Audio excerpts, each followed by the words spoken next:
It's the savvy side of 9 to 5. Listen. Bueller. Laugh. And learn. Negotiation. This is what you do in business. This is The Focus Group with Tim Bennett. Staunch. And John Nash. Keep your clothes looking neat and clean. We're all business. Except when we're not. Much quicker. If you want to.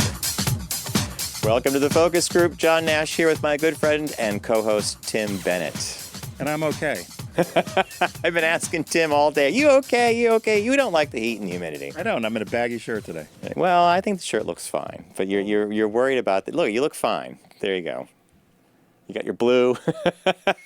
We're all blue, except when we're not. Hey, focusgroupradio.com is our website, and we urge you to go there to find out all the information about the platforms we're on, both video and audio. We're coming to you right now on YouTube and Facebook Live. And if you want to join the conversation, by all means, call us at the studio. It's 877-962-6846. You can join the conversation anytime you like. And here we are in what I believe are the dog days of summer. The dog days of summer? Is July considered the dog days of summer? I think, well, probably toward the end of July and August, yeah. Don't you think? And here in New York, well, everybody that survived the last heat wave, congratulations. It was 2/3 of the country, and now LA is dealing with some kind of super high heat. But for us on the East Coast and part of the Midwest, it was 90-some degrees, 96 every day, high humidity, and it was 6 days in a row. And you were at the beach, and you had no relief there, did you? And as someone reminded me, we're closer now to Christmas than we are to the other way. So we got the boys in the booth, John and Garrett. I got a bone to pick with you two. Who's in charge of typing? Typing what? Underneath. Oh, me. You spelled my name wrong. Oh, get out of town. Yeah, last week I had a couple people point it out. Oh, my gosh. You Not that anyone doesn't know who I am. So we've got John and Garrett in the booth. Is John turning red now because he typed my name wrong?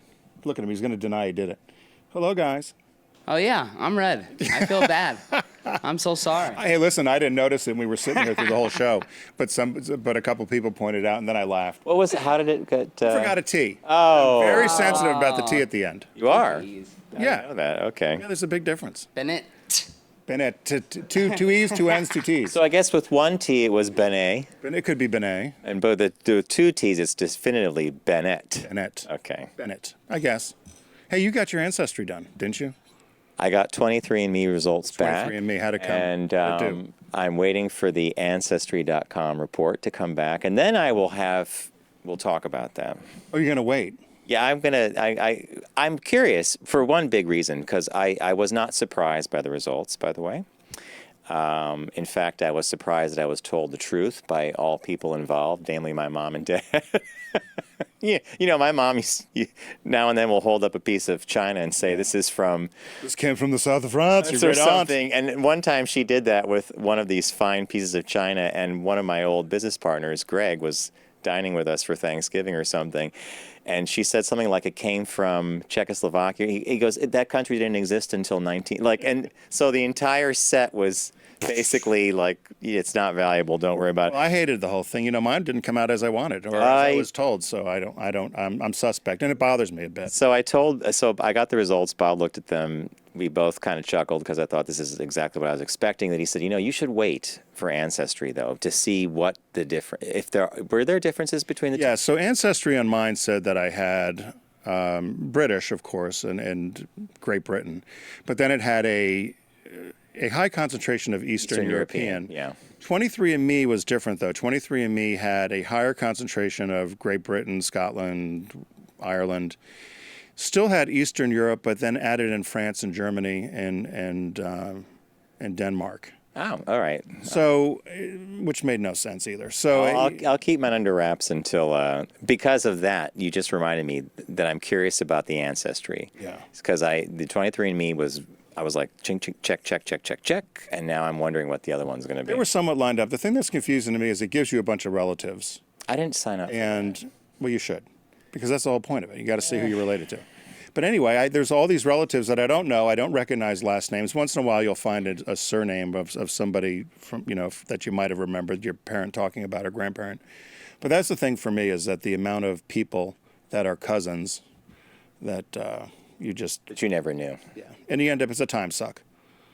Yeah, well, I thought I had signed up for it when I went to the website, but it said... It will tell you. It will just say, look for there's- your relatives. You could click on it, and you have to do something to activate your info. that. Yeah, share your info. I also did not share any of my info for research purposes, or I reread those things you have to sign. I'm like, wait a minute. You a lover of science fiction? Weren't excited about partaking in any sort of studies for the No way. dystopic I want world, that test dystopic to... world? By the way, when you do one of these ancestry tests or these DNA tests, be prepared to salivate for a while. No one warned me about this. Just spin a little tube. But you can't eat or drink for a half hour before you do it, and then you take this tube, and it's not just a little bit. It's like you have to had sit trouble with there. that?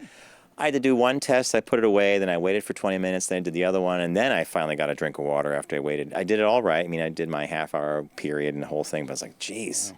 I don't know if he's going to call in today, but one of our listeners, Chip, was all wound up about something I said a few weeks ago about the election. So he said he might call in, but I don't know if he's going to call in or not, give his point of view. But it was essentially where I said that you're either going to vote for Trump or you're going to vote for Right, stint of the fact that or Hillary. One of those two were going to win. And my comment was that you and I were talking about was simply that I was upset by all the people on my feed that were complaining about Trump that weren't supportive of one of the two candidates that was going to win. So that was my point of the argument, that you could have voted for Jill Stein or you could have voted for Bernie or not Johnson. Was it Gary Johnson? But they weren't going to win. There was one or two, was A or B were going to win. yeah. My whole point was, if you're complaining about A because A won, but you did a protest vote when there were only two people that had a chance of winning. So it was taking a tad out of context, but he took offense to what I said because he said he thought I said he threw his vote away. Well, I've actually said that to a few people, and I believe you have. I think in a two-person race, if you do a protest vote, it doesn't do anything. because I think the last time a third-party candidate ever achieved a certain threshold was possibly Ross Perot at 20, like in some cases it was 20% or something, or 19. But that was a very unusual, that was an unusual circumstance. So you're hoping he calls in to have that? No, I said if you'd like to call in and give us your point of view, that's fine. But he typed something out. It was respectful. I mean, but I still believe that if there was one or two people that were going to win, that's where a system works. Whether you like it or not. One of two, yeah. One of two, we're going to win. Unfortunately, that is the case, yeah. So what's up with today's show? So today we have someone joining us, Ben Modell, who has I think it's an indie film release company called... Undercrank Productions. Why did I want to say it's Undercrank? It's Undercrank. I think Undercrank definitely deals with the technology of the air that he... Right. But he's a composer and accompanist to a lot of these old silent films where in lots of art houses or in a number of places where they'll play silent films and he goes and does a live performance, whether it's on organ or piano. So I have a number of questions for him, which I'll save for when he comes on. Thank you. But I had seen a presentation similar to this one time, and I spoke to him before he came on about whether he knew the person. But I'd have experienced that before, and I had somewhat mixed reviews, so I wanted to question him a little bit about some of it. That was the Phantom thing you were talking about? Yeah. Okay. There was someone out, and it was in Washington State that did an accompaniment to Phantom of the Opera. And I ended up liking it, but the concept of it initially as it was presented probably wasn't... presented in the properly. Packaging that you would have liked, right. Yeah. So, and I'll be curious to know, have you watched, I mean, we've all watched silent films. Sure, but yeah. I'm curious to know, I want to find out if you've never had, if you're interested in it, but you've never really dove into the art form, what are the 2 or 3 must-see silent films or that sort of stuff? That's a fascinating thing because there's actually... You can categorize that down to the 2 or 3 must-see comedic performances. Often, a lot of the silent films were very comedic because it was pantomime. Right. You had to convey all this on the screen, and I think it's a fascinating and it's a really great part of our film history because for years and years, this is how you were entertained. You can make a living out of this. Yeah. That's what I'm interested in. All right, so what caught your eye this week? What caught your eye? Here's what Tim and John found. So another one of these I thought came from The Onion, but I researched the heck out of it, and it did not. The headline, so it says that McDonald's is pulling a Mr. Lippman and stealing Elaine Bennis's idea to sell only the best part of the muffin. So McDonald's is going to be selling muffin tops. Remember that episode Oh from yeah, Seinfeld I back in completely remember the muffin top thing, yeah. 1997, and there was an issue with what are you going to do with the stumps? Remember, she was going to give them to the homeless, and they didn't want them. The homeless shelter. They wanted a whole muffin. That's right. So they said McDonald's a year ago had decided they were going to do breakfast all year long, or all throughout the whole day part, and they thought that was going to help generate business. I did not know this. Do you know what McDonald's share of all the fast food market was last year? So with their share of the fast food market. So you take all the fast food businesses together. And you're talking about Wendy's, Burger King, Taco Bell, Pizza Hut, all that sort of stuff. If I said it was 22%, would I be way off? It'd be high. It was about 15% last year, but it's down almost 5% from 5 years prior. So they added breakfast thinking it was going to help boost sales. And what they found is most people still just wanted a deal. If they wanted an Egg McMuffin, they still just wanted a deal. So they're trying to figure out if there's a way they can help boost the morning day part. They said just making breakfast throughout the whole day, they ignored the actual day part of breakfast. So now they're adding products. And so these muffins that they're doing, and there's pictures of them here if you're watching online with us, they're lemon, poppy seed, blueberry, and double chocolate. And they don't have any bottoms to them. But they call them McCafe Muffin. They're called Muffin Toppers. So there they are there. So I guess they're baking them in kind of a little thin thing that pops up. Because I really do agree the muffin top is the best. Right? I agree too. And then they're selling them, and the writer of this says, I kid you not, they're selling them at these new McDonald's outlets, redesigned outlets called Experience of the Future. I'm sorry. So they're starting out in Baltimore. So if you're in the Baltimore area, get some of these muffin toppers and let us know what you think. And so they had joked about it. They also said they're going to start doing catering. They're going to consider doing a catering program in Florida's 195 restaurants where you can cater breakfast. So you can get McMuffins and coffee and some cold drinks. And then they said they're also going to be doing some things with other parts of products, adding new drinks and so forth. They said the quarter pounder they've now are using fresh meat. They're not using frozen patties anymore. And they said this is just part of the whole revamping of McDonald's to try to gain back market share. There was an article, didn't we do a Caught Our Eye a couple weeks ago where McDonald's was doing locally sourced beef as well, like organic beef or something. And I think it was for it might have been a quarter pounder as well, but they called it something different. Yeah, it's called something different. Here it just simply says they've undergone a number of remodels, switched to fresh, not frozen patties for the quarter pounders, cut personnel, and expanded delivery options. I didn't know you could get delivery at McDonald's. Neither have I. I had no idea you could do that. That's. And they moved their headquarters office, so they said they got a lot of mess going on. I would like to go to a future experience. I want to go too. Maybe on our next road trip, we need to track down if we're in the and this is another caught your eye. Yeah, so just in a quick one, I know we're stuck for time sometimes. We're fine. In a quick, I was in Rehoboth for the 4th of July, and you and I have talked about new flavors that have come out. And for whatever reason, I did not know this was a new flavor. So Garrett and John are going to try along with us. This is strawberry shortcake, and why the is humor version. Oh, okay. I was going to ask you if the good. Remember those good humor pops? I do remember that. I love those things. So this is the. All right. So we have to see if it tastes like. So I guess you want to see if it tastes like a strawberry shortcake. Are the guys in the booth trying these? Yeah, too? I gave them. You know, Garrett is our resident Oreologist. Or is he an Oreologist or an Ori? I forget the term he used. It should.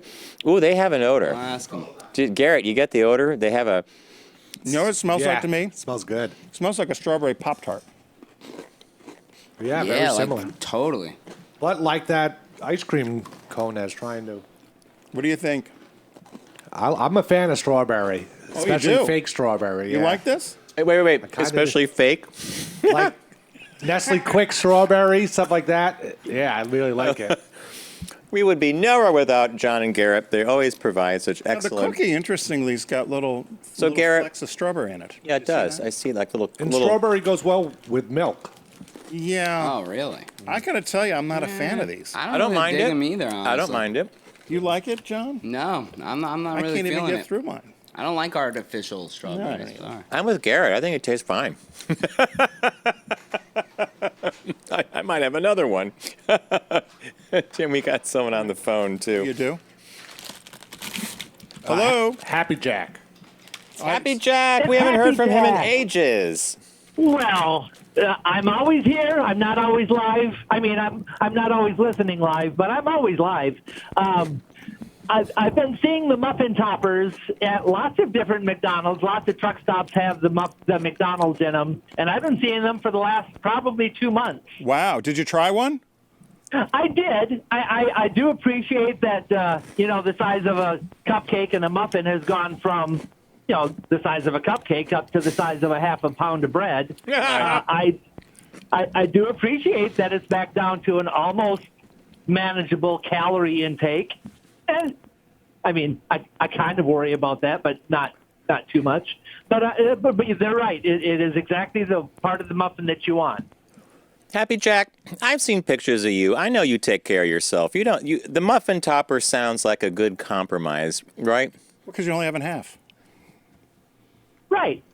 And, opening up the cupcake bottom of the muffin, it always gets all crummy and falling all over you. So I think this is just perfect. Also, McDonald's has better chocolate chips than I think my mother made. The chocolate chips that you get there are stupidly delicious. And I'm sure it's just the regular Toll House recipe because it's exactly what it tastes like. Have you tried the new Quarter Pounder with the fresh meat? I don't eat red meat. When I go to McDonald's or Taco Bell or anything, it's just chicken. Okay. Oh, all right. Okay. What did these Muffin Toppers cost? Do you remember? No, I don't. Okay. Probably not inexpensive, but I use the stupid little McDonald's app, and I basically close my eyes and just I never look at the price. The problem with these apps, it's like Easy Pass. You just go through. And suddenly your bank account's draining. So Happy Jack, you being safe on the road this summer? I am, unfortunately. It's been a warm summer. I am up in northern Michigan right now. Actually, I just left Grand Rapids, but it's been nice. It's been beautiful, and it's been hot. Yeah. My electricity works, so I can turn my air conditioning on almost any time. There you go. That's true. Well, thanks for checking in. We appreciate you letting us know about the Muffin Toppers. You're very welcome. And be safe. Happy week after Pride. Thank you. I know. Top of the post Pride to you, Happy Jack. Bottom of the Pride to you. Bottom of the Pride. We'll just leave that right there. Bye, guys. We'll leave that on the table. Yeah. Thanks. So what caught your eye? What caught my eye is way off the mark from Muffin Tops, and thank you. Garrett, I'm with you. I like that flavor. I could eat that. Yuck. So people do crazy things all the time, and what caught my eye is, and amazingly, this comes from like the New Zealand, Australia area, but an unknown artist has carved into a dry lake bed in Geelong, Australia, and a massive graffiti picture of a penis, visible from space. And in fact, people have been tagging it on Google Maps since it became known. So it was carved into a dry lake bed. It's been receiving 5-star reviews on Google's Google Maps until I think Google did something where they removed that image somehow. And it's been nicknamed the Aussie Wiener, or something called Batuta Lake. I don't know what the Batuta thing means. You had giraffe penis in the notes. What did that mean? No, it says male genitalia graffiti. Oh, I thought it said Is giraffe. that like leprechaun? It does say giraffe. Yeah. It probably auto-corrected, too. Oh, okay. notes, Well, there you go. I'm seeing graffiti. Anyway, it's 160 feet. It's not uncommon that this has been done before. Kids did this on a lawn in Hamilton, New Zealand 2 years ago, and they cut the grass in such a fashion, and the satellites took the photos, and it was up there for quite a while. NASA even had a problem recently where the Spirit rover, little robot car on Mars, the path it was taking was like a loop, and when they saw it when they did a high-resolution image from orbit with the orbiter, it looked like the Spirit car had done a little penis thing. So that was the first thing, a nonsense thing, I know, I like that. I wonder how big it actually is. 160 feet. So that's all you need to do. Maybe we can do our own thing. You should think of doing something in Rehoboth, but it has to stay up. There's the spirit, the car tracks. It has to be up long enough for them to actually photograph it. So I don't know what that time zone is. The second item is from another Starbucks Philadelphia problem. What's a Philly again? It's a Philly. We were talking about this at lunch, but less than a month after Starbucks shut down 8,000 stores for sensitivity training, another controversy pops up. A 28-year-old University of Pennsylvania student was reportedly mocked twice upon ordering again when he picked up his drink, and that's because he stutters. And so the incident happened where an employee mocked this 28-year-old guy once when he was giving his order, and the second time when he picked up his order because the barista wrote on the coffee cup SSS Sam, like Sam, exactly, with 3 S's on it. The individual, Sam, confirmed the details of the incident but declined to be interviewed. He had his name withheld. But according to a friend of his, Sam wrote an email to Starbucks customer service when he got home that day after twice the guy made fun of him at the cash register and then when he picked up the cup. And Starbucks apologized via customer service with a $5 gift card. Which I actually think is even worse than putting the S's on the top $5 gift card. Yeah. So clearly they missed the point. And this guy, his friend Tim Leckwidget, went on Facebook and wrote the whole thing. And then Starbucks got wind of the Facebook post, dug deeper, and eventually they found out who did it. And the employee that did the mocking was fired. So $5 gift card and you got someone fired. And so that's what caught my eye. Bad customer service and a crop circle / dry business thing from space. Yeah. We have a quick business birthday today. Everyone does celebrity birthday greetings, but the Focus Group is the only show in the universe that celebrates business birthdays. George T. Shaheen, do you know him? He's 74 today, born July 11th, 1944. Do you know George? No. An American businessman, was chief executive in management, was the chief executive at Arthur Andersen or Andersen Consulting from 1989 to 1999. And I certainly know Anderson. Before he went to a now-defunct online grocer, Webvan. Did you ever hear of Webvan? Briefly, I remember Webvan. Yeah, briefly. So Webvan. I laugh what CNBC said. They said if Pets.com was the most famous of the failings of the .com bubble, then Webvan. This was the biggest failing. Really? So Pets.com was most known, but this Webvan was apparently an utter disaster. And so George Shaheen left his $4 million a year job to go over to head up Webvan. And him and all the executives that went over there to this, it was a online grocery retailer. None of them had any experience with management in the supermarket industry. So he left this $4 million a year job and also lost the windfall when Andersen went public. He lost all the stock that would have come with that. Oh, my God. And he accepted a $375,000 a year salary for life. So even though they went belly up, he gets $375,000 for life in perpetuity, and if he dies before his wife continues to get it.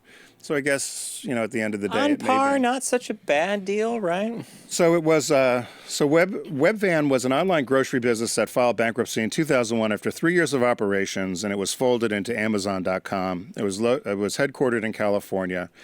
Their whole thing was they could deliver any sort of product to you within a 30-minute window. And they started in San Francisco, Dallas, Sacramento, San Diego, L.A., Orange County, Chicago, Seattle, Portland, and Atlanta. And they said the biggest issue was they tried to spread themselves too thin too fast. They had $178 million in sales in 2000, but $526 million in expenses. And then they were valued in 1999. They'd raised $600 million through venture capitalists. They were valued at $4.8 billion in 1999, even though they only had revenue of $395,000 with net losses of $50 million. And the stock in 2 years went from $30 a share to 6 cents. That's a... And they went belly up. So They said that this was, even though it's not well known, they had all these vans. There was a picture of the vans there, but they had to unload they had billions of dollars worth. They said $1 billion worth of inventory in terms of vans and boxes and all this stuff. $1 billion worth of inventory they had to get rid of? They bought warehouses, and so they said those bins that are there, they had to rebrand them, and actually the people use them now as storage bins at their homes. And I have seen those in stores. They'd made so many of them that I guess Home Depot or Lowe's or somebody had bought them and using them without the web van logo. But so happy birthday, George. You know, one of the things that struck me about that article was some of the markets they chose to deliver food stuffs in, like guaranteeing someone a delivery in Los Angeles in 20 minutes. Are you crazy? Well, particularly if you said I want a real grocery order, right?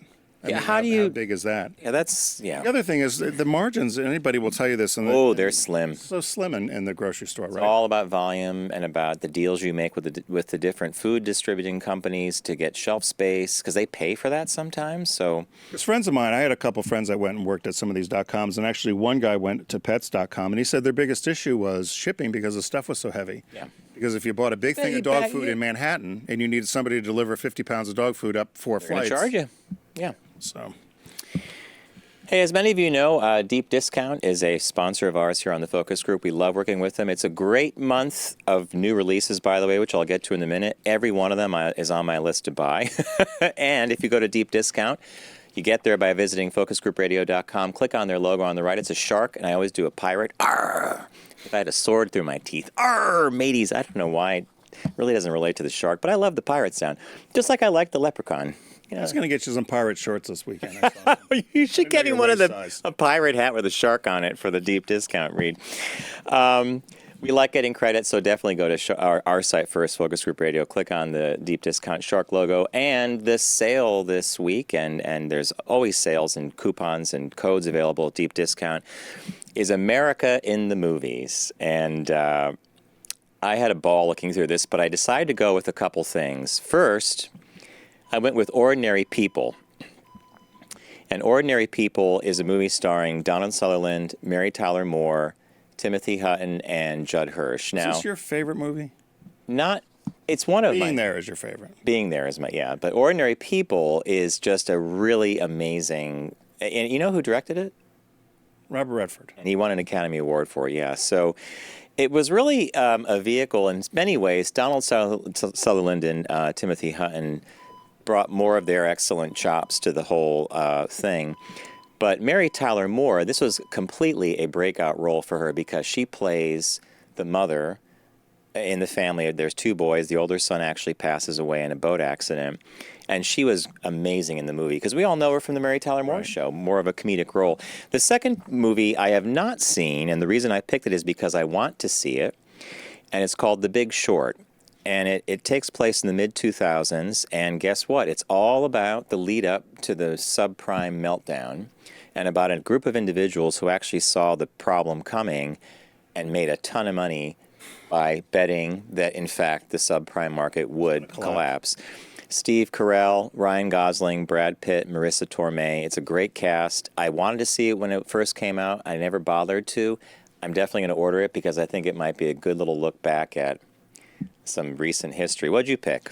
I picked one. It was actually on the cover of the sale of the America in the Movie sale. It was on the cover page at Deep Discount. So I loved it. I saw it and I knew you were going to go for that. So when I've talked about this movie before, and I don't really even need to describe it, but Ferris Bueller's Day Off, to me, is a little bit of semi-autobiographical of you and I in some aspects of high school, some of our antics. But you can get it for under $6 in DVD form.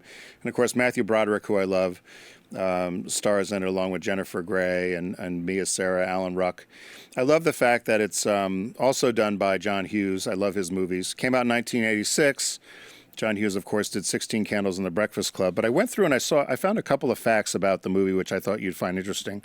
So John Hughes wrote Ferris Bueller's Day Off in 6 days. I remember it was a short amount of time. I didn't know it was 6 days, though. Right. The film takes place on June 5th, 1985.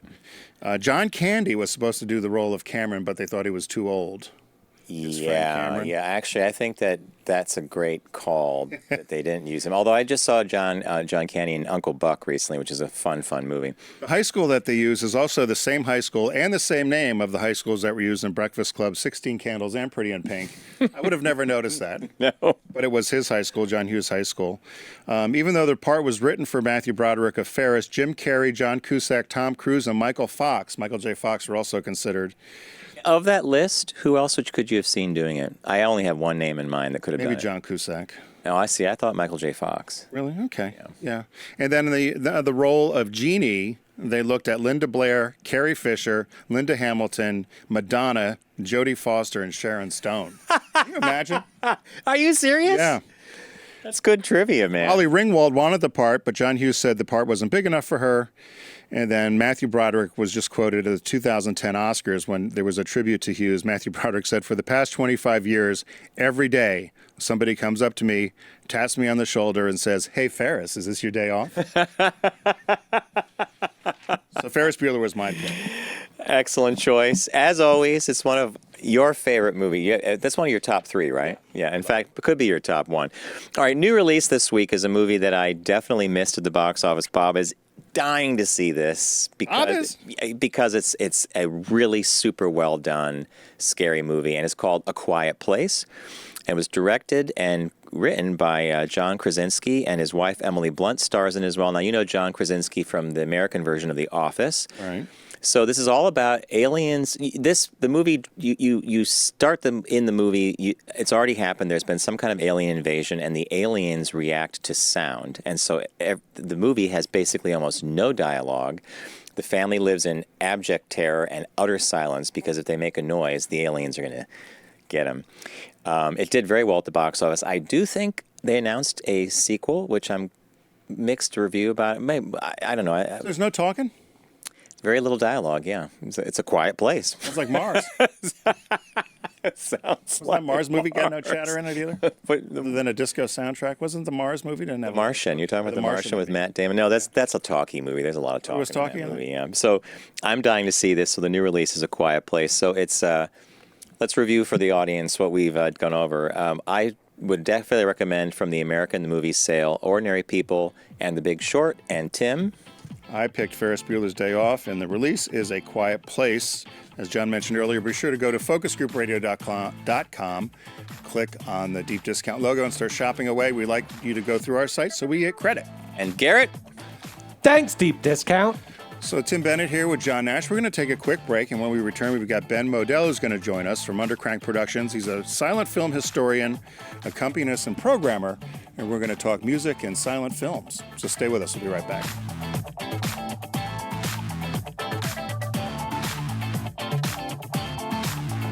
Brought to you by Volkswagen. Visit VW.com to learn more.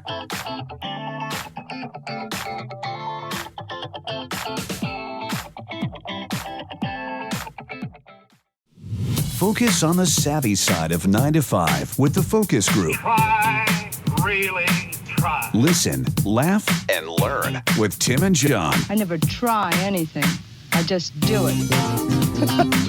Hey, welcome back to the Focus Group. John Nash with my good friend and co-host, Tim Benet. You should have the Bennett on the mug spelled the right way. Left-handed. Tim Benet. Tim Bennett. FocusGroupRadio.com is the site you want to visit to learn all about our video and audio feeds. All right, as promised, joining us right now is Ben Modell, one of the nation's leading silent film accompanists, and performs on both piano and theater organ, which is no small feat if you've ever seen a theater organ. Yeah. It's multiple levels of keys and a lot of things on the bottom going on with the pedals. Yes, exactly. Yeah, it's a lot of work. You have over 30 plus years of working and performing on silent film compositions. You also are a professor of film studies at Wesleyan University. Congratulations. We like that. Oh, thank you. So welcome. Thank you. Thanks for having me on. So, the silent film era, what do you, when you teach history, officially look at as the range of dates for the silent film era? Well, the silent film era starts with the beginning, in the 1890s, and it ends when sound comes in. The big transitional year is 1929. The course I teach at Wesleyan, we mainly trace the arc of the development of visual storytelling language. There's definitely a history component, but watching how storytelling develops from the early teens through the end of the silent film era, where gradually less and less information is on screen and more of it gets put together by the audience's right brain out in the theater. So that by the end of the silent film era, you have films like Sunrise, which is pretty much a tone poem about life itself. The titles in films are more poetic. Things are just suggested. So it's for me, it's more about that. But that it's that period from the early teens through the end of the silent film era where the storytelling language really develops and matures to a high point where if you watch films from the tail end of the silent era, the richness is and storytelling qualities and the humor and everything is so great. If you just think, boy, if they had just held out with talking pictures for a couple more years, just what else could they have come up with? It's just the stuff that was being made in 27 and 20 is just mind blowing. So what did you? So you play live, whether Yes, it's I the do. piano or the organ. Yes. But you studied. What did you study in college? Now, did you study film or did you study film and music? Because they're two. Yeah, there were these two. I had grown up playing piano and playing saxophone. Which, by in the way, band. Yes? Tim would have loved to have learned piano. No. It's such a hard instrument, isn't it? It's I had a little play organ with the numbers, Oh, 5, yeah. 6, 3, 5, 6, 3. Yeah. And I played Silent Night over and over again to Yeah. my mother's dismay. But I wondered because both things would take an awful lot of skill and time in order Yeah, to true. master. So knowing a lot about that era of film, plus then being able to compose or do the Yeah. work you do with the films, was there one concentration you had in school? No, I mean, I did both. And I remember when I had to decide as far as where to go to college and what to major in, there was this big toss of do I do music or film, because I was interested in filmmaking. And there were also a very small number of university programs where you could do both. And most universities, you can major in one thing, but you can't do music if you're doing film, and if you're doing film, you can't do. I mean, it's hard without declaring a double major or something. And so I went into film productions studies at NYU, but they showed the silent films silent. This is in the early '80s, before even VHS. I know what you're talking about. Yeah. So they showed 16 millimeter prints, which is how I had seen silent movies growing up, or had bought 8 millimeter copies from Black Hawk Films, and there was just no sound. And it just bothered me that these films were bombing in front of hundreds of film students every week. These films that I grew up loving. But they were never meant to be projected without sound. That's correct. In the earlier Nickelodeon era, there were definitely theaters that showed the films without any sound. Nothing was really set until the early, I guess, around the early teens, when musical accompaniment became more of a standard thing. But it's just harder to concentrate. It's just, even a bad score, to some degree, is going to be Help you move better. along. At least there's something to keep your ears occupied and help your concentration go up into the screen. Is there any sort of research or, I guess, written diaries of how did an audience react then, back in the late 1800s, early 1900s? And were they quiet when the film came on? There was no score, or was there talking in the? There's no one thing. There's a wide range of things, and especially when motion pictures started, it was an immigrant audience. The Nickelodeons were called that because it only costed 5 cents to get into the theater. And for the first maybe 10 years or so of movie-going, it was really thought of in a much more class-based society as something just for the lower classes. And so you had people translating the titles on screen for each other from Hungarian to English to Italian to whatever, because not everybody spoke the language. So in that scenario, if you're in a Nickelodeon, people were talking. To some, yeah. They might be whispering, but they're talking literally or yelling at each other. There's a they're guy engaging. going up and down with a flit gun, dealing with the flies, and some theaters had somebody. Photographs of early movie theaters, you'll see a piano up against the wall, and somebody might be playing, but they're not watching the film.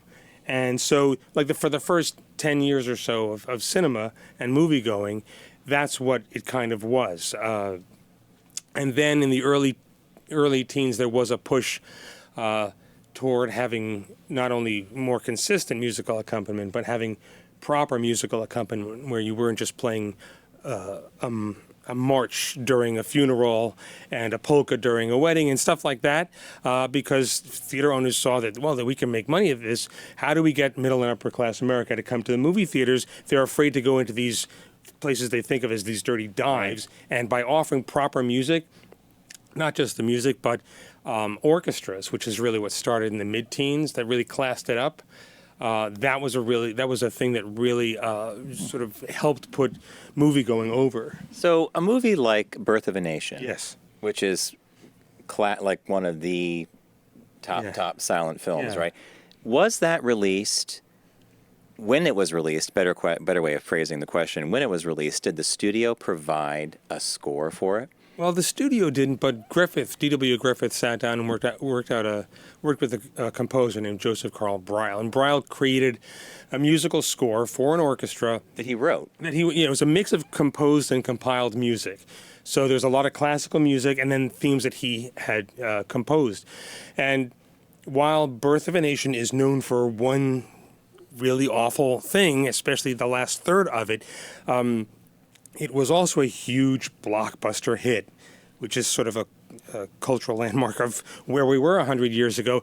And it was for the first time many people went to the movies and also got to see a film with an orchestral accompaniment. And the orchestral accompaniment had such a huge emotional impact. It became more of a standardized thing where theater owners began raiding local orchestras to have that.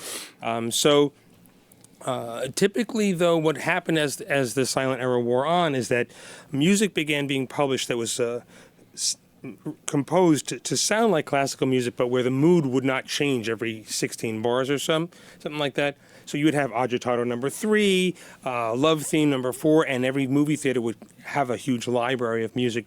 So if you were an orchestra, you would compile something.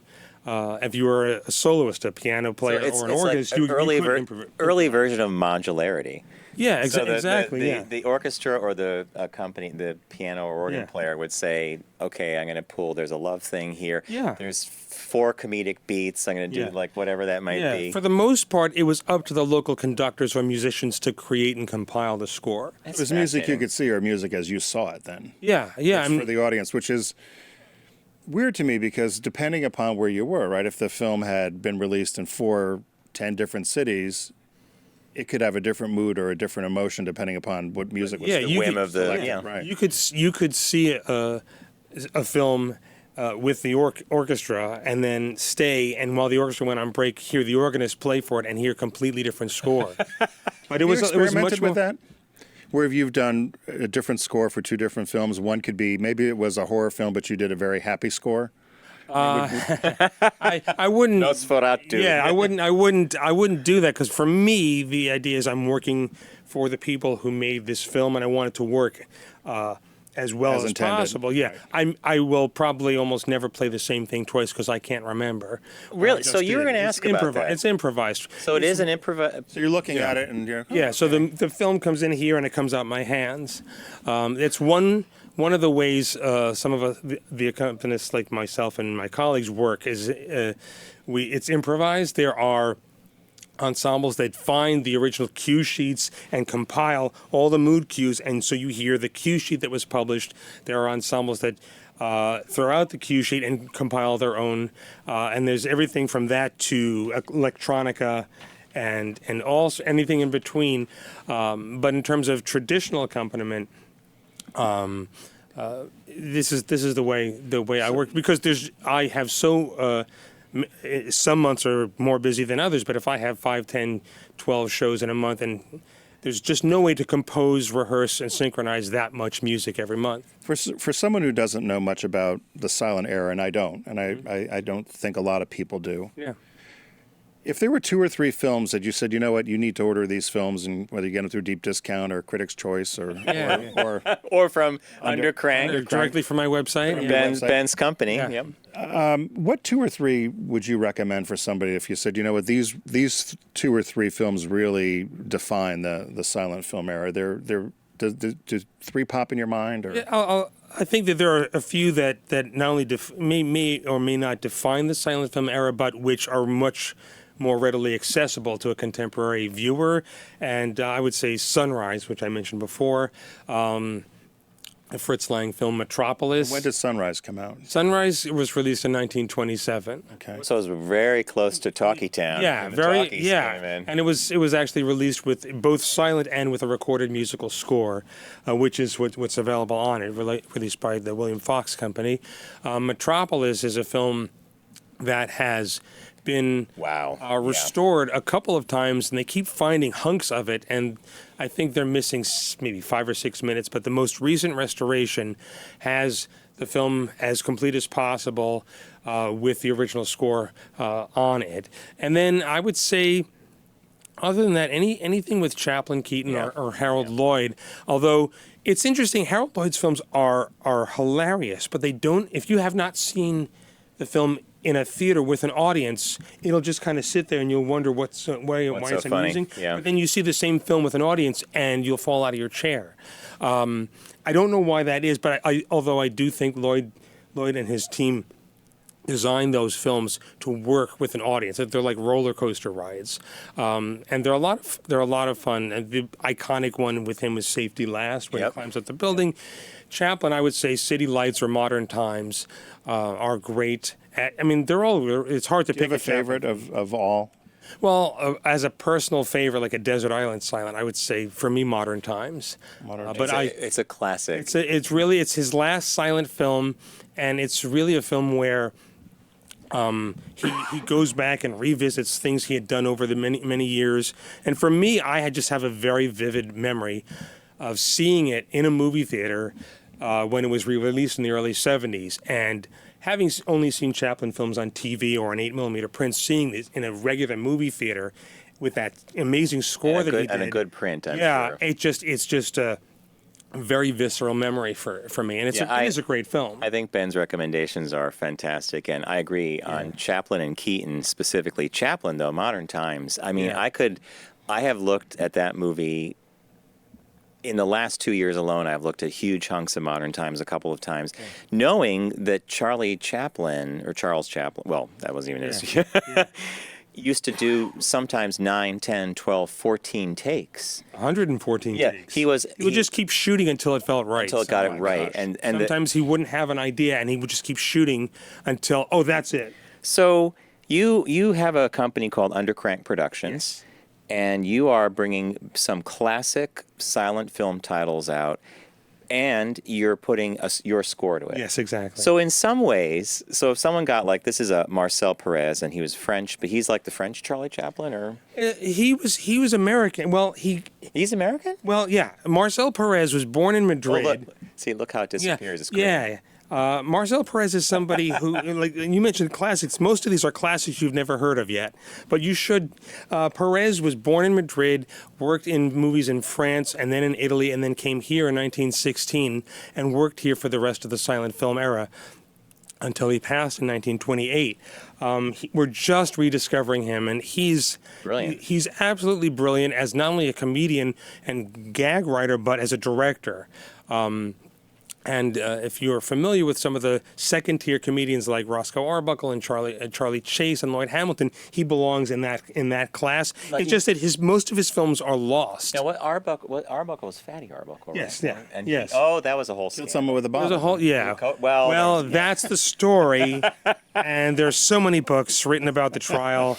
But his films are great, and he was somebody who had a great on-screen persona and great directorial style, and this thing happened on Labor Day weekend, 1921, that really just set his career back, and he wound up directing for the next several years, but not really performing again. Not quite as much. So at Undercrank, you have a whole. There is some Keaton. There's Chaplin. Very little for what I'm releasing primarily, and mainly through a co-branding arrangement I have with the Library of Congress.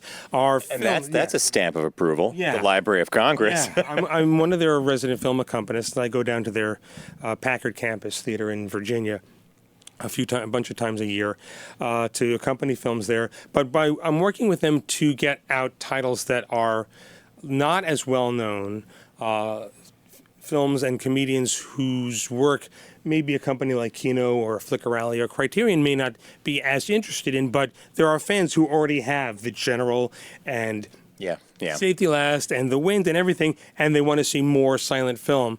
And so you can, the idea is to make films like When Knighthood Was in Flower, a Marion Davies film that really put her on the map in 1922, and no one has really, it hasn't been available in its original form since it was released in the early 20s. Isn't that something? And now you can see it. And it's a restored print. Who owns these? Are they owned by the Library of Congress? Or The are there still movie houses or studios that own these?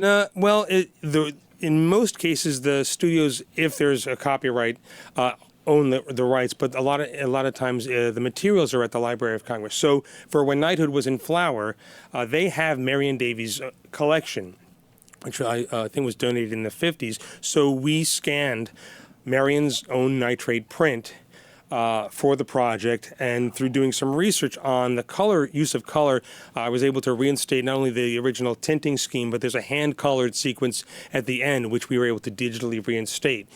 So it's full. When Ben says hand color, frame by frame, they would hand. Who's paying for this? Fans. What I've worked out is I've developed a business model about 5 or 6 years ago where, through crowdfunding, through Kickstarter, fans contribute or pledge to the project.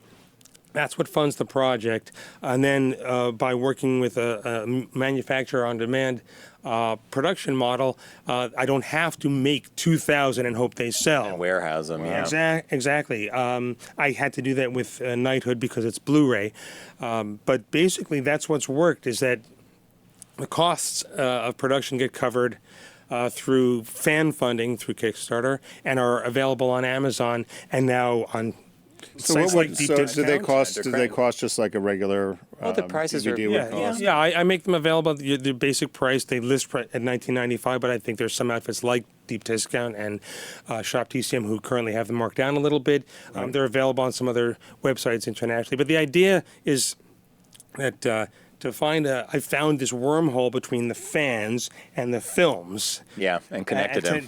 To make them available. I'm not going to buy a golf course with the royalties on this thing. I'm not in it to make money. I always think of... No, but just making them accessible to people like myself or so many other... Because I imagine a lot of your students, we're talking movies made over 100 years ago, right? So 90 to 100 with years some ago. incredible talent. Yeah. People that were... Nobody knows of. They were inventing the form. They're inventing the media as they were happening. Now...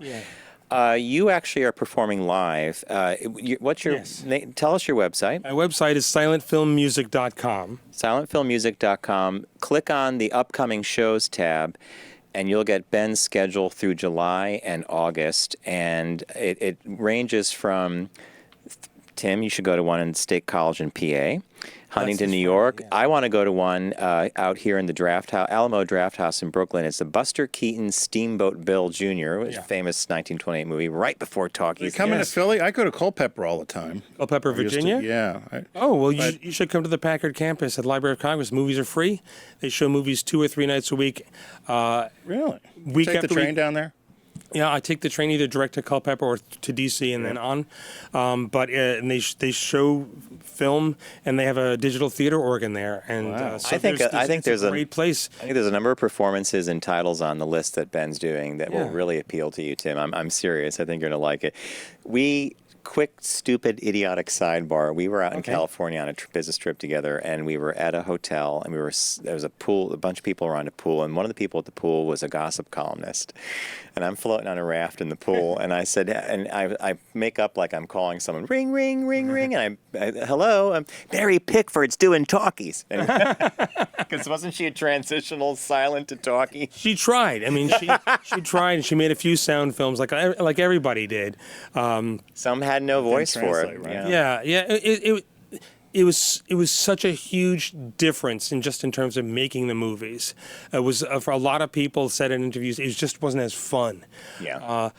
You went from a situation where there was music on set and the director is coaching you and while the camera's rolling. While it's rolling, and then you had the latitude to have an idea and you'd rehearse something, but you could also improvise on the set. And then all of a sudden, there's a script, that bell rings, you have to hold your breath, you can't make any noise, and you had to remember lines. And just the whole process was so different. A lot of people made a couple of sound films, and their voice may have tested just fine, but it was such a game changer that they wound up leaving the business. I think you outlined that really well. Yeah. Is there room for that genre now? Could you make a silent film now? Yeah, I think so. There's that film, The Artist, that came out a few years ago, and I think one of the things that I'm working on is just personally is understanding the language of silent film and trying to find a 21st century application. Whenever people make a new silent film, whether it's the artist or people in a college class or fans, they set it in 1920s and they get the old hats and the old cars, and silent films looked like that because that's when they were made. But they don't have to all look like that.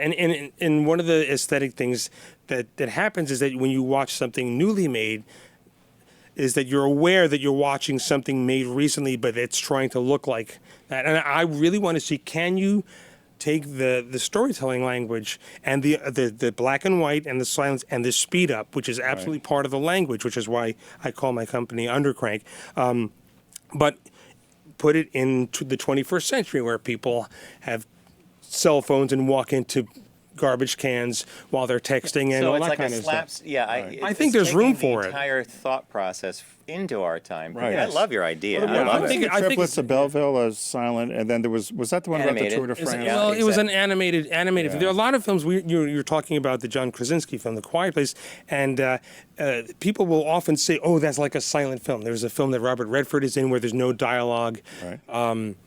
Those are pantomime films. Those are films that don't have any dialogue, the way Jacques Tati's films have little or no dialogue. But to me, and this is just me, but the aesthetics are monochrome, no sound, and the film is sped up a little bit. And those three... And the speeding up is because in the old days they hand cranked the cameras, and if it was under cranking, when it was projected, it naturally went up. And it's because theater owners discovered at some point that if they ran the films faster, at the end of the day, they could have an extra show. An extra show. And it just became the way things were done. So you would shoot at one speed and project faster. And that speed up gives you the latitude to do a lot more things that you cannot get away with in something that's shot in real-time speed. Well, Ben Modell, Time's a Thief. Tell us what your website is again. It's silentfilmmusic.com and also undercrankproductions.com. And we also have a link, if you're a member of our Facebook page at Focus Group Radio or the Focus Group with Tim Bennett and John Nash. We have links to both Ben and Undercrank Productions Facebook pages, so you can find them there as well. Ben Modell, silent film historian, accompanist, programmer. We could probably talk to you for another hour. Yeah, my head's popping with ideas already. No, we want to do a silent film with you. Thanks for coming in. Yeah, thanks for having me on. And if you've never been to a silent film, forget about the word silent. Just go. You'll have a great time. Excellent. Yeah. We'll be right back with a quick shop talk. Stay with us.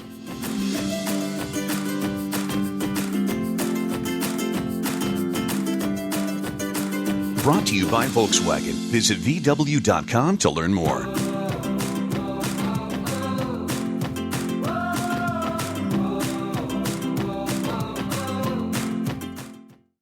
Focus on the savvy side of 9 to 5 with the Focus Group. And in business a week, I got more money than I know what to do with. Listen, laugh, and learn with Tim and John. Herrera Rocher. He is doing well. Welcome back to the Focus Group. John Nash with Tim Bennett. Both me and Tim are now buzzing with ideas for silent film. In fact, Tim said to me, he goes, while Ben was on set, he goes, I had an idea. I think we should. I said, I had the idea too. And Tim goes, add it to the list. Yeah. No, that's the pantomime. There's dialogue in there too. There can be. Yeah. All right. Wow. Shop Talk. I didn't announce it before. Shop Talk is the 5 best and worst states for starting a LGBT family. But before I forget again, a big thanks to Ben Modell for coming in today. Please check out Undercrank and his site as well, because this is a really cool area to explore when it comes to film. I think there's so much. It's a treasure trove. And as Tim said, we could have him on again. So we won't do our own silent film now, but as I said, the Shop Talk is the 5 best and worst states for starting an LGBT family. Tim was surprised by the by some of the results. But here's what they did. It was move.org. Right. So it's a moving company? It's move.org. It's a leftist organization. Lunatic Fringe. Got it. Lunatic Fringe. Comrade's a member. So here's what they used and factors for consideration: whether a state had hate crime laws on the books, anti-discrimination laws, and that covers employment, housing, and public accommodations. Adoption laws pertaining to, how easy the state made it for you to, in fact, adopt or to start a family. Conversion therapy laws for minors, if they're on the book, that was one thing they looked at. And population density was probably the last big category. And then they had some other smaller ones like the number of businesses from the Human Rights Campaign, the best places to work, and their HRC Corporate Equality Index, that kind of thing, number of pride centers, and density of population in general. So they took into account also just the typical stuff of job prospects, cost of living, all the usual stuff you would look at. But then they looked at what rights are there for LGBT people, and so there's a list of 10. We're going to start from. We're going reverse, which I have to do my notes now. And you'll see the graphics here if you're playing along, watching along. So we'll do the top 5 first. So number 5 was the state of Maryland as being a popular destination to start a family. And the cities within Maryland that they thought, Baltimore, Frederick, Rockville, College Park, and the median home price in Maryland is $270,100. I don't know. Did they specify if that was like a 2-bedroom, like what kind of a house that was? Yeah, I didn't look at that. I don't take too much credence because I think everybody's living situation is different. But it's essentially what protections there are. Yeah. So they scored well in pretty much every category that John had mentioned earlier. What was number 4? Number 4 is the state that me and Tim hail from. Our past is present. Our past is still present. In Connecticut. Surprise, surprise. The one thing I found odd about Connecticut was they said that while they allow joint parent adoptions for same-sex couples, singles may face restrictions. That was an unusual one, which I thought was odd for Connecticut. They also had the lowest population density. In terms of the number of LGBT couples. Cities, Stamford, New Haven, Hartford, and New Britain. The only one I put a question mark next to was New Haven. But then I kind of took the question mark away because New Haven's home of Yale, and there's a lot of education and museums University up there. New Haven. So that maybe wasn't such a surprise. Number 3 was Hawaii. Hawaii's always been on the forefront of having acceptance and rights. They were one of the first to offer marriage equality. But Hawaii is definitely a bigger decision than whether it's LGBT friendly. I think once you get off the mainland, you got to decide if you want to live on an island. That's a big one.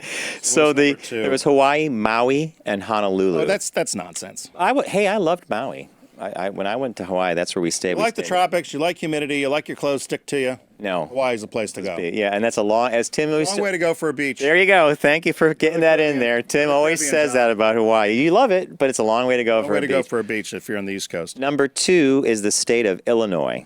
48 businesses from the Human Rights Campaign's Best Places to Work are in Illinois. The density of couples, of LGBT couples, is pretty good. And the cities that they recommend in Illinois are Chicago, Aurora, and Joliet. Chicago. While you're looking at this list. I'm just giving you the info. All right, what's the number? Number 1, surprise. No surprise, actually. Number 1 is California, the gayest state in the land. But they hit every button in terms of all the right indices in terms of acceptance and hate crime legislation, adoption, and so forth. Also a very large population that identifies as LGBT. So California was rated as the number 1 state for LGBT people to start a family. Honorable mentions? There's no honorable mentions. Honorable mentions for the best was Washington, D.C. and New York, New York. I want to say that just because you're in New York. Well, they didn't actually. They're not states. Exactly. They didn't honorably mention the state. They just picked these 2 cities. And I would throw in Philadelphia because Tim's down there. And if you're going to start a family, you want Uncle Tim around. I think New York City's kind of tough. New York's a tough place to raise a family. It can be. All right, now. You're going to do the worst now. What was number 5 for the worst states? I was totally not surprised by this, and I have. Really? I mean, no insult to anybody, but yes, you do. North Dakota is one of the 5th worst to start a family in, and again, the criteria was laws protections, et cetera. It doesn't mean that they're bad people or anything, but the environment wasn't the best for starting a family. But it's North Dakota. Yeah, so North Dakota, followed by number 4, South Dakota. And, there was actually, because of, those states are very least populated states in the country. Yeah. I mean, they even thought of naming the state Dakota. One of the the next one. Coughing fit. You could send a letter to Speaker of the House Paul Ryan on this one, right? Is Wisconsin? Is this the dairy land? Is Wisconsin the dairy state?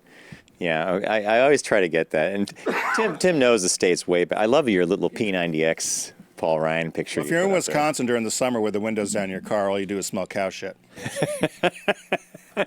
So much dairy. What's number 2? Number 2 is Virginia. Were you surprised? Which I was surprised about, but when you look at Virginia, they're very much like a microcosm of the United States. It's very red and it's very blue, and it changes every time there's an election. So Virginia, to me, really is a microcosm of the U.S. It can go either way.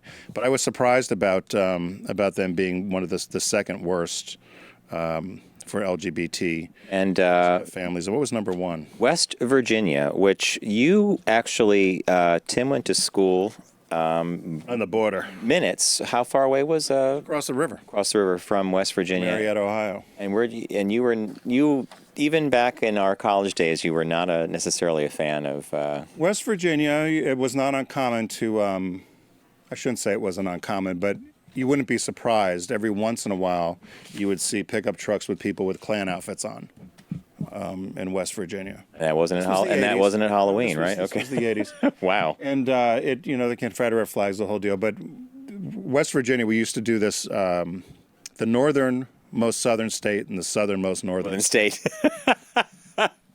Did we drive through West Virginia when we left? Okay, but that's where we were starting to learn Chinese. Ni hao. Ni hao is about all you got by the time you got to. I was almost asleep at the wheel, and you were diligently doing your Chinese lessons. It was kind of crazy. So that was our shop talk.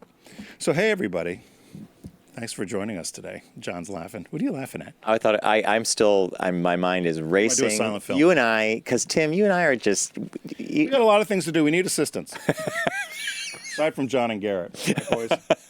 We always thank them. So we want to thank John and Garrett. Thank you, John. Thanks to Ben Modell and Undercrank Productions and schooling us a little bit on silent film. It's something I know nothing about, but surprisingly, because I'm not very cultural at times. I disagree. No, you know what you're doing. Yeah, you know what you're doing. Thanks, Ben, for coming, and thanks for Lauren from Deep Discount for recommending Ben. She thought he'd be a good guest. And he was. She was correct.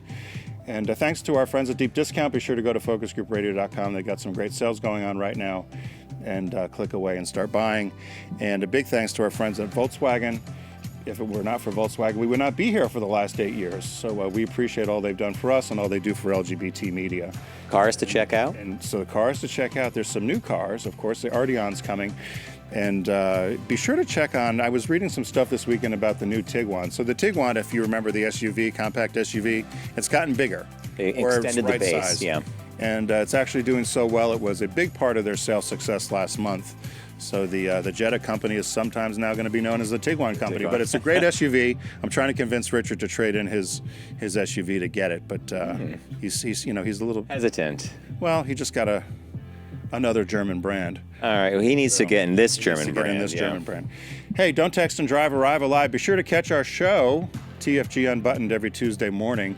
And, of course, we're live here on Wednesdays at 1 p.m. Have a good week.